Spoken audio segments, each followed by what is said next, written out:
আগামী 23শে এপ্রিল রাজ্যের একাধিক বিধানসভার সাথে মালদার 12টি বিধানসভায় নির্বাচন। আর এই আসন্ন নির্বাচনের নমিনেশন পর্ব শুরু হলো সোমবার থেকে, চলবে আগামী 9 এপ্রিল পর্যন্ত। জেলার 12টি বিধানসভার মধ্যে 8টি বিধানসভা কেন্দ্রে নমিনেশন দাখিলের স্থান করা হয়েছে মালদা জেলা প্রশাসনিক ভবনে। জানা গেছে, জেলা প্রশাসনিক ভবনে ইংরেজবাজার, গাজল, মালদা, হবিবপুর, মানিকচক, সুজাপুর, মোথাবাড়ি এবং বৈষ্ণবনগর এই 8টি বিধানসভার নমিনেশন দাখিল করা যাবে। তাই নমিনেশন পর্বকে ঘিরে এদিন মালদা জেলা প্রশাসনিক ভবন চত্বরে আঁটো পুলিশি নিরাপত্তার ছবি নজরে আসে। সেই নিরাপত্তা ব্যবস্থা খতিয়ে দেখেন জেলার অতিরিক্ত পুলিশ সুপার মাকসুদ হাসান সহ অন্যান্য পুলিশ আধিকারিকরা।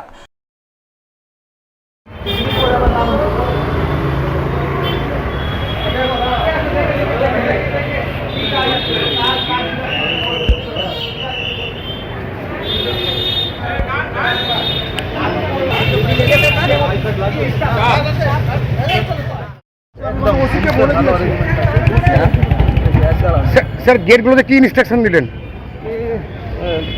যার ডিএম অফিসে যা স্টাফ আছে, ঠিক আছে, আবার যা যা অফিস খোলা আছে ওর ছাড়া লোক ঢুকবে।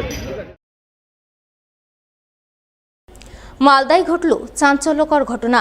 বাবা মাকে ভিডিও কল করে নিজেই নিজের মাথায় গুলি করে আত্মঘাতী হলো এক যুবক। ঘটনাকে ঘিরে ব্যাপক শোরগোল পড়ল মালদার কালিয়াচকের জালুয়াবাধাল অঞ্চলের শ্রীরামপুর এলাকায়। জানা গেছে, আত্মঘাতী যুবকের নাম আব্দুল জাব্বার, বয়স 20 বছর। বাবার নাম মোয়াজ্জেম শেখ, তিনি পেশায় বিড়ি শ্রমিক। তার সঙ্গে তার ছেলে আব্দুল জাব্বারও কাজ করতেন।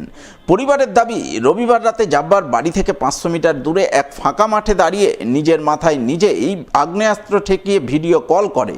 কল করার পরক্ষণেই সে নিজের মাথায় নিজেই গুলি চালায় বলে খবর। সঙ্গে সঙ্গে পরিবারের লোকজনেরা সেই মাঠে ছুটে যান। পরে কালিয়াচক থানার পুলিশ ঘটনাস্থলে গিয়ে ওই যুবকের মৃতদেহ উদ্ধার করে ময়না তদন্তের জন্য পাঠায় মালদা মেডিকেল কলেজ হাসপাতালে। তবে আত্মহত্যার কারণ সম্পর্কে এখনো কিছু জানা যায়নি।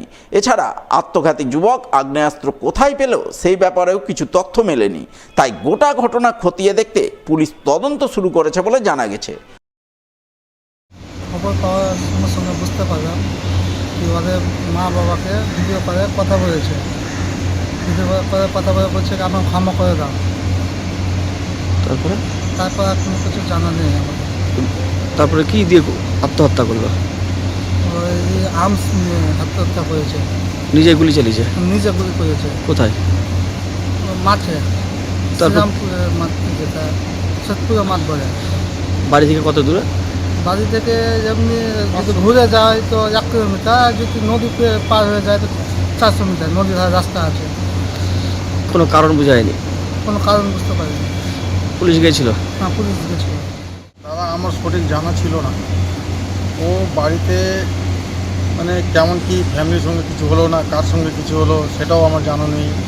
এই সত্ত্বে ও আবার বাড়ি থেকে বেরিয়ে চলে গেল। চলে যাওয়ার পরে একটু নদীর ধার থেকে বলছে যে মা আমার ওর মাকে ভিডিও কল করলো। করার পরে মাকে বলছে, মা আমাকে শেষ দেখা দেখে নাও, আমাকে ক্ষমা করে দাও, আমি আজ থেকে আমি বিদায় নিয়ে নিলাম। এই বলে আমার তারপরে কি করলো? তারপরে ও নিজেকে সুসাইড করে নিল। কি দিয়ে? গুলি মেরে নিল কপালে।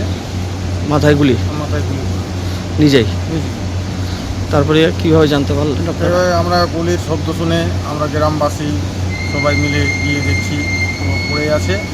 পড়ে যাওয়ার সত্ত্বেই আমরা ওখান থেকে তুলে নিয়ে এসে মালদা মেডিকেল কলেজ